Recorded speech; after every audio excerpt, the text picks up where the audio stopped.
Kokemachine for Real Fishing, December 14th, 2024. Today's episode is brought to you by the Archery Place in Corbeil. Let me tell you something about the Archery Place. About 12 years ago, through a very interesting trade, I managed to acquire myself a compound bow made by Bear Archery that my buddy had bought from Canadian Tire years ago. So it's not a high-end Bear Archery bow, but he bought it years ago and I acquired it from him. And then I decided, hey, I'm gonna take up archery. And the first place I went was the Archery Place, because it was the Archery Place. And when I went there, I met a guy named Andy and his wife Renee, and they're the people running the place. And Andy taught me how to shoot my bow, like in the very basics of how to shoot my bow. He got me set up. He got me set up with the proper arrows, the D-loop, all that different stuff. He's changed out sights for me. The guy knows what he's doing. He's a nice, super nice dude. I've been a customer of the Archery Place for years, ever since then. Andy and his wife are big players in the North Bay Hunters and Archers, and they have this whole archery range where you have, like, you know, every 50 yards is a new 3D target. Every year I buy myself a membership. Oftentimes after my shift, I go there and shoot a round of arrows, and it's great. So thanks a lot, Andy and Renee, for sponsoring this episode. Anybody coming up here for ice fishing who's into hunting or archery, get in there, stop in, and tell them the Kokemachine sent you. You'll know who that is. So, lots of things have happened over the last couple days, including tons of ice. Ice has formed up all over the place and firmed up all around. I haven't seen any open water out anywhere. I was driving along Lakeshore, didn't see any open water there. Here I am in Callander Bay. I don't see any open water here, although I had my drone up and I could definitely see patches where maybe you could say it was open water. It could be just clear ice. It's hard to tell from way up in the sky, but there's a lot of broken up ice all around, so you definitely get a look at that. So there's a big, huge crack that goes across, but overall it looks like we got total coverage on Callander Bay and a lot of the rest of the lake. Now I know Bernie Giesler sent me a message this morning, and he was measuring, I think, 5 inches close to where he lives there in Hunters Bay. And then I think he walked out a little bit further today and he was getting 4.5 inches. So things are coming together. I understand as well that Fish Bay is frozen over, and I've gotten a few messages from different people that different things are going down. Before I get into those though, somebody that my wife works with at school there sent me some banana bread, so I'm gonna try it out. Now I usually don't eat carbs.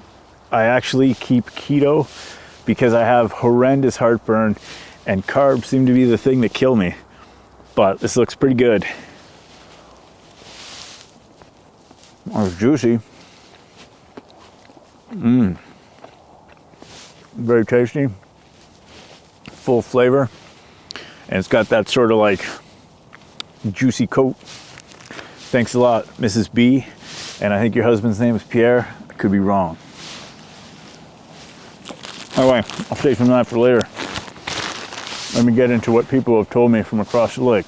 Since I've done 2 live reports, and this is the first edited report, I can actually read to you messages that I've received from a dude who lives on Callander Bay here over several days. And he sort of describes how things have changed just over those days. Dude goes by the name of Dan D. So on December 12th, he said, "When I saw your live today, I was hopeful, but my heart sank when I saw the waves on Callander Bay. Tomorrow is another day." December 13th. "Hey Coke, I saw ice on Callander Bay this morning. Still a bit patchy, but very cold outside. Should firm up tonight." December 14th. He says, "Callander Bay looks fully iced up from my vantage point on the North Shore. It is cold." Northern Boy sent me a disappearing pic of the Callander Bay ice frozen over. What a disappearing pic is when somebody sends you a message on Instagram and then it disappears before you have a chance to download it, which isn't particularly useful. But then he also sent me a picture of some people skating between the government dock in North Bay and the mother house there. And of course, I hope those people are being super careful. I know oftentimes the skaters are the people who show up first. Jock McGo was measuring 6 inches on Jocko Point, but he said he was over 6 inches of water. Donna Taylor took a beautiful pic facing Whale Rock. She says this pic was yesterday at 3 p.m. facing out to the back of Whale Rock. This morning, the lake looks frozen beyond. ducks are gone. And Mark Wolf took some video of sunset. It was all sealed up there. So it seems like things have come together. We got some warm temperatures coming down this week. We'll see how that's going to affect things. I hope that this chunky stuff out here will start melting down and we'll get sort of more of a slick surface on here. Although slick surface isn't always the best. For any of you that have kids out there, Hotbox Huts is running a competition with one of my drawings. It's a coloring competition where you can win all 6 of my books signed by yours truly, plus a stay at their Hotbox Huts establishment for a group of 4, I think. All that's got to happen to enter is your kids just got to color in that picture and send it into Hotbox Huts, and you could have a chance to win. We'll talk to you guys tomorrow, and hopefully I'll have a drone video edited for tonight, but I might not, and it might be tomorrow. But tomorrow is the sock spin, so stay tuned for that. Talk to you guys real soon.